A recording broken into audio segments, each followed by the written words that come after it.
It started with the sound of rain against the window, soft, hesitant, almost shy, like it was afraid to disturb her thoughts. Emily sat by the old wooden table, tracing the rim of her coffee mug with her fingers, watching droplets race each other down the glass. It had been years since she heard his name spoken out loud. Yet tonight, for reasons she couldn't explain, his face returned to her mind like a song she thought she'd forgotten. The house was quiet, too quiet. Every sound carried a memory. The creak of the hallway floor reminded her of late-night laughter. The whisper of the wind through the curtains carried fragments of words once whispered against her skin. Time had moved on, everyone said. But time, she learned, doesn't heal. It just rearranges the pain until it feels familiar. She reached for the old box tucked beneath the shelf, the one she promised herself she'd never open again. Inside were pieces of a life she used to know. A faded photograph, a letter never sent, and a watch that no longer ticked. His handwriting stared back at her, trembling yet strong, filled with promises that outlived their meaning. Forever, he had written once. Such a fragile word. Such a heavy lie. Emily smiled faintly, not with bitterness, but with the kind of grace that only comes after you've been broken enough times to stop expecting anything to last. She didn't hate him anymore. In truth, she didn't feel much at all. That was the saddest part, not the loss but the quiet that followed it. The phone buzzed on the table, pulling her back to the present. A reminder notification glowed softly on the screen. Memory clinic. Appointment tomorrow 10 a.m. Her eyes lingered on it. The doctor's words still echoed in her mind. Early signs, short-term lapses, nothing definitive yet. But she knew. She could feel the small, invisible theft happening inside her. Memories slipping away one by one. Emily closed her eyes and whispered his name, once softly as if testing whether it still belonged to her. For a brief, fleeting second it did. Then it drifted away, swallowed by the silence. Tomorrow she thought she would forgive him. Before time took away the chance to remember why. The next morning arrived pale and quiet, dressed in a sky the color of unspoken sorrow. Emily moved slowly through her house, each step echoing in the emptiness. The rain had stopped, but the world still felt damp, as if it had cried through the night with her. She stood before the mirror, brushing her hair with deliberate care. The reflection that stared back wasn't the same woman he had once loved. The lines around her eyes told stories he never stayed long enough to hear. Her smile was softer now, not from joy but from learning to survive without it. A small photo sat on her dresser, the two of them younger, standing beneath a streetlight on a summer night. His arm around her, her head against his shoulder, both looking like they believed love could outlast everything. She touched the photo gently, tracing the edges as if the past could be stitched back together through memory alone. As she drove toward the clinic, the world outside blurred into shades of gold and gray. Every street held a ghost. The cafe where he used to wait for her after work, the bookstore where he once left a note between pages of her favorite novel, the bridge where he said goodbye without really saying it. She remembered it all. But somewhere inside, she knew that remembering was becoming a luxury she might soon lose. At a red light, she whispered to herself, "Forgiveness isn't about them, it's about freeing yourself." She'd read that once in a book she could no longer recall the name of. It was true, though. Forgiveness wasn't for him anymore. It was for her peace, for her fading mind, for the chance to let go before her memories did it for her. Inside the clinic, the air smelled faintly of antiseptic and sadness. The doctor smiled kindly, asking her simple questions, testing recall, memory, time. She answered what she could, laughed at what she forgot. But deep down she wasn't afraid. Not anymore.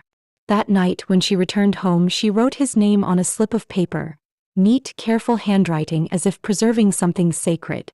She folded it once and placed it in the same old box with his photograph. Then she whispered softly into the quiet room, "I forgive you." It was the last thing she remembered clearly. Days passed like slow-moving clouds, soft, weightless, and barely noticed. Emily's world began to shrink, folding in on itself, room by room, memory by memory. Some mornings she woke up with sunlight streaming through the curtains, and for a moment she believed he was still in the kitchen making coffee, humming that same old song he used to sing. Then she'd blink and the illusion would disappear, leaving behind only the soft ache of almost remembering. The notes began appearing everywhere, small reminders written in her delicate handwriting. "He's by the door. Take your medicine. Feed the plants." But among them one note stood out. A tiny paper folded twice taped to the mirror. His name, don't forget. She read it every morning, tracing the letters with her fingertips, trying to summon the sound of it on her tongue. Sometimes she could recall the first syllable, sometimes just the warmth of his voice. But most days it was like chasing smoke. The harder she tried, the further it slipped away. Her friend Clara visited often, bringing groceries, warmth, and the kind of laughter that fills empty rooms. One afternoon, while pouring tea, Clara noticed the box on the table, the same one that had gathered dust for years. "What's inside?" she asked gently. Emily smiled faintly.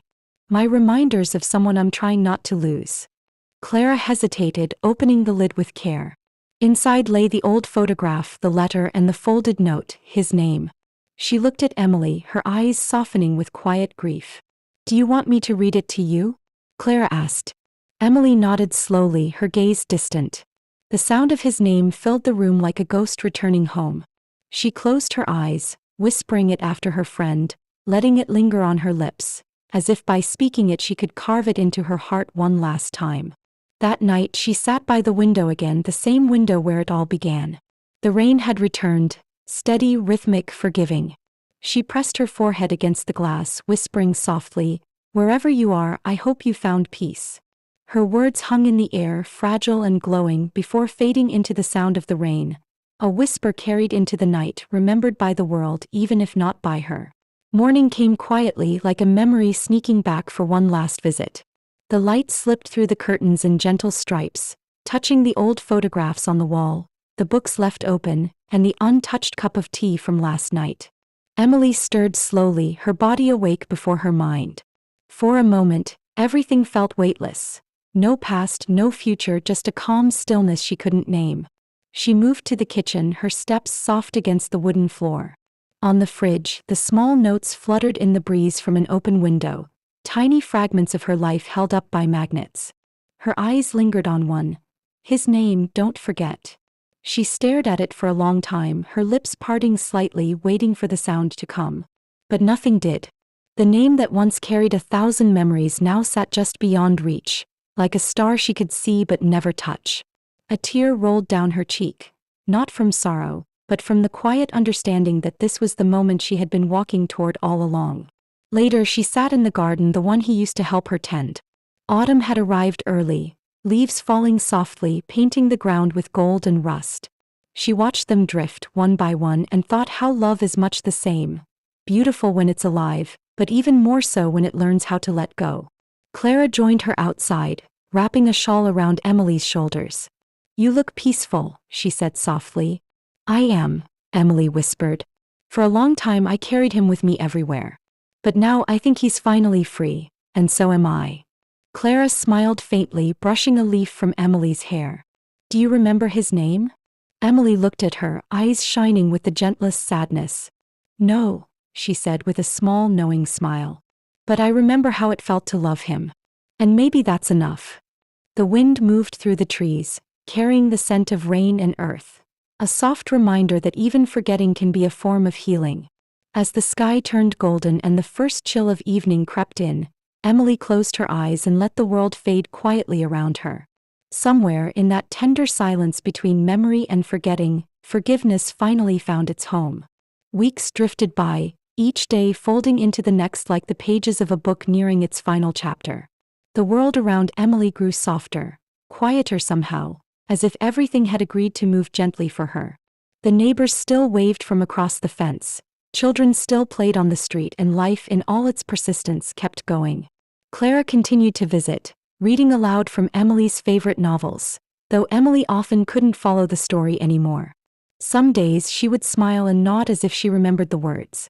Other days she simply closed her eyes and listened to the rhythm of Clara's voice, letting it carry her somewhere safe, somewhere familiar. On one particularly calm afternoon, Clara found the little wooden box open on the table.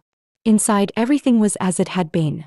The photograph, the letter, and the small folded paper with his name. But this time, something new was there. A note in Emily's own handwriting. It read, "If someday I forget who he was, please remember I forgave him. Not because he asked, but because I needed to be free." Clara felt her throat tighten as she folded the note back carefully and placed it inside the box. She looked toward the garden where Emily sat beneath the old oak tree, her face lifted to the sunlight, eyes closed, lips curved into the faintest smile. The golden light wrapped around her like a gentle embrace. The air was filled with the distant sound of wind chimes, soft, lingering, and bittersweet. Emily no longer remembered the details. The arguments, the heartbreak, the final goodbye. But in her heart she carried something far more enduring: peace. A stillness that had taken years to find. A forgiveness that had outlived memory itself. That evening, as the sun sank low and shadows stretched across the garden, Clara whispered his name one last time, a farewell carried on the wind. Emily didn't react, but a single tear slipped down her cheek, catching the last bit of daylight before it fell. In that quiet moment the world felt whole again. The past was gone, the pain had softened, and love, fragile, wordless, eternal, lingered like a soft echo in the fading light. Because sometimes the most beautiful kind of closure is forgetting just enough to finally be free.